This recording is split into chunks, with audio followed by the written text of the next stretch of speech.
किसी प्रकार का पत्र ना हो, अगर आपके पास में समी का पत्ता ना हो तो आप कैसे पूजन करें? तो शिव महापुराण की कथा में वर्णन आया है, बिल्कुल ध्यान से सुनना, एक चित्त होकर कथा सुनना। ये शिव महापुराण की कथा है। आओ हम सभी मिलकर के शिव महापुराण को प्रणाम करेंगे। कहा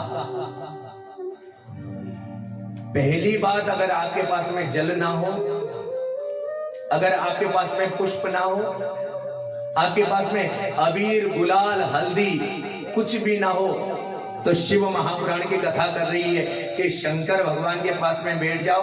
कोई अबीर की जरूरत नहीं है, कोई गुलाल की जरूरत नहीं है, कोई मेहंदी की जरूरत नहीं है, कोई अष्टगंध की जरूरत नहीं है। सिर्फ मन से भोलेनाथ भगवान के पास में बैठ करके आंख बंद करो और आंख बंद करके मानसिक पूजा करना प्रारंभ कर दो। और जो मानसिक पूजा करता है, ये सकारात्मक पूजा का इतना पुण्य नहीं मिलता है जितना मानसिक पूजा का पुण्य मिलता है। बोलो हर हर। कोई जल चढ़ाने की जरूरत नहीं, कोई बिल्व पत्र चढ़ाने की जरूरत नहीं। पर आज सूत जी महाराज ने पूछा, शंकर जी की कथा चल रही है, भगवान ऐसे कौन से पुष्प हैं जो शंकर भगवान को बड़े सुंदर लगते हैं, उनकी पूजन हम लोग कर सकते हैं? तो आज आप लोगों को मैं वर्णन कर रहा हूं, सुनो। जेरीले से जेरीला पुष्प भी शंकर पे चढ़ता है। जेरीला से जेरीला, जिसको कभी अपन ने अपनी चोटी में नहीं लगाया होगा, कभी अपन ने भगवान को नहीं चढ़ाया होगा, कभी अपन ने माला नहीं पहनी होगी, कभी अपने बालक को माला नहीं पहनाई होगी, पर अंदाजा लगाओ, जेरीला से जेरीला, जिसको कोई कदर नहीं करे, शंकर भगवान को वो पुष्प चढ़ा सकते हैं। सिर्फ 2 पुष्प का वर्णन आ रहा है, आप सभी लोगों को अच्छी तरीके से याद है कि 2 पुष्प शंकर भगवान पे नहीं चढ़ते हैं। एक पुष्प का नाम है केतकी और दूसरे पुष्प का नाम है चंपा, जो हर बार मैंने आप लोगों को कथा सुनाई है क्यों नहीं चढ़ता है। और आज कथा में आप लोगों को मैं बता रहा हूं कि शंकर भगवान को सबसे ज्यादा प्रिय एक पुष्प है और उस पुष्प का नाम है शंख पुष्प। तितली कलर का आता है। ये पुष्प अगर शंकर भगवान पे चढ़ा दिया जाए, आपकी मनोकामना अभी तक कोई पूरी ना हो, अभिषेक करवाया, कोई मनोकामना पूरी नहीं हुई, भगवान का पूजन किया, कोई मनोकामना पूरी नहीं हुई, अंदाजा लगा लेना। शिव महापुराण की कथा में आया कि जो शंकर भगवान को शंख पुष्प चढ़ाए और शंख पुष्प चढ़ाने के बाद भी अगर मनोकामना पूरी नहीं हो रही है, तो शिव महापुराण की कथा में आया दूसरे पुष्प का नाम है अपराजिता का पुष्प। शायद आप लोगों ने देखा होगा अपराजिता का।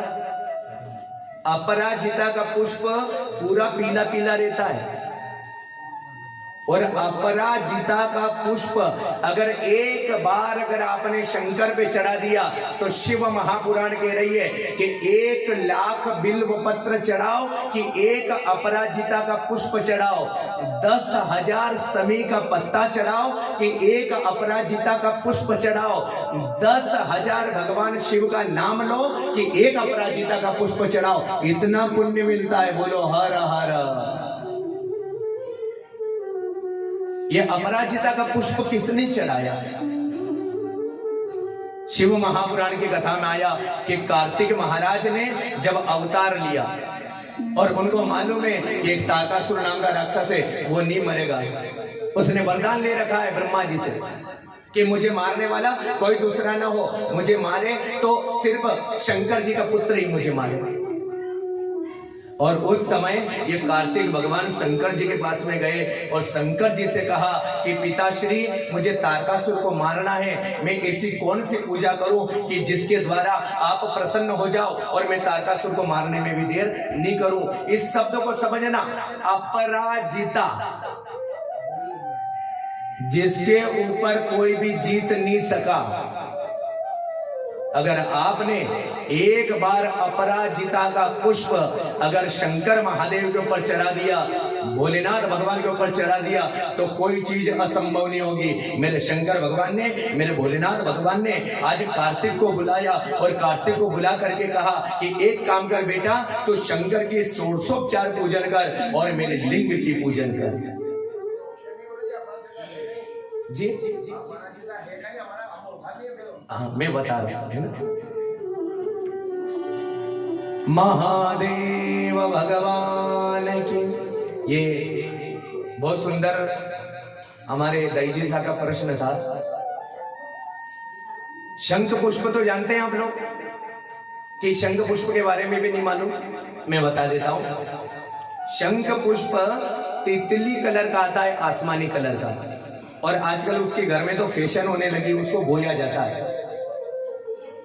शंख पुष्प चढ़ाओ, उसका इतना पुण्य नहीं, पर अपराजिता का पुष्प पूरा पीला पीला आता है, बिल्कुल पीला आता है। उसकी आकृति बड़ी नहीं है, उसकी आकृति बिल्कुल ज्यादा ये साइज में रहता है, इतनी बड़ी।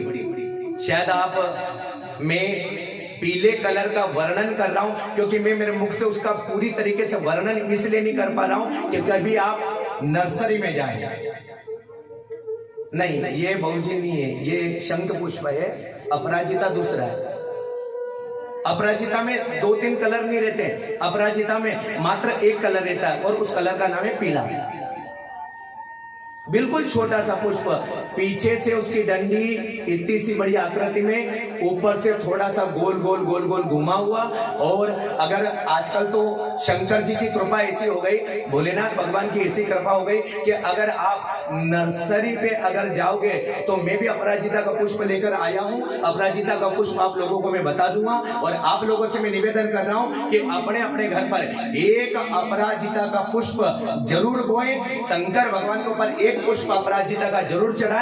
और जो नर जो नारी एक बार अपराजिता का पुष्प चढ़ा देता है, शंकर भगवान ने कहा कि उसकी कभी भी नहीं हार होगी, जहां पर भी जाएगा शंकर भगवान की कृपा से जीत होने में भी देर नहीं लगेगी। जोर से बोलो हर हर। और पुष्प का वर्णन आ रहा है, शिव महापुराण की कथा में आया कि जो नर जो नारी शंकर भगवान को साल भर में 2 बार कमल का पुष्प चढ़ा दे। शायद अपने इधर तो कमल मिलते हैं या नहीं मिलते हैं, पर शिव महापुराण की कथा में आया, जितनी सुहागन स्त्री यहां पर बैठी है, जितने शिव के भक्त हैं, शंकर भगवान को एक बार नहीं साल में 2 बार कमल का फूल जरूर चढ़ाना चाहिए। और कमल का फूल शंकर भगवान को क्यों अच्छा लगता होगा, शायद आप लोगों ने ये कथा भी आप लोगों को याद होगा कि आज मेरे रामचंद्र भगवान, चाहे नारायण भगवान, चाहे कृष्ण भगवान ने आज मेरे महादेव का अर्चन किया था, और अर्चन किया था कमल के फूल से। और एक कमल का फूल मेरे शंकर भगवान ने हटा दिया था, और उसी समय मेरे नारायण ने अपनी आंख को निकाल करके शंकर भगवान को चढ़ा दिया था। उसी दिन से शंकर भगवान ने कह दिया था कि मेरे नारायण ने आंख निकाल करके कमल का फूल चढ़ाया, और जो नर जो नारी एक बार मुझे कमल का फूल चढ़ा दे तो मैं तो कृपा करूंगा, और उसके घर पे महालक्ष्मी भी कृपा करने में दे देती। यहां तक आया है, लोग कहते हैं एक कमल प्रभु राखै जोई, कमल नयन पूजन चासो। इन्होंने एक कमल का पत्ता रखा, एक कमल का पुष्प रखा, और बिल्कुल ध्यान से सुनना, लक्ष्मी प्राप्ति के लिए शिव महापुराण की कथा में बड़ा अच्छा प्रयोग आया। कमल का फूल, बिल्व पत्र लक्ष्मी जी के लिए, एक समी का पत्ता।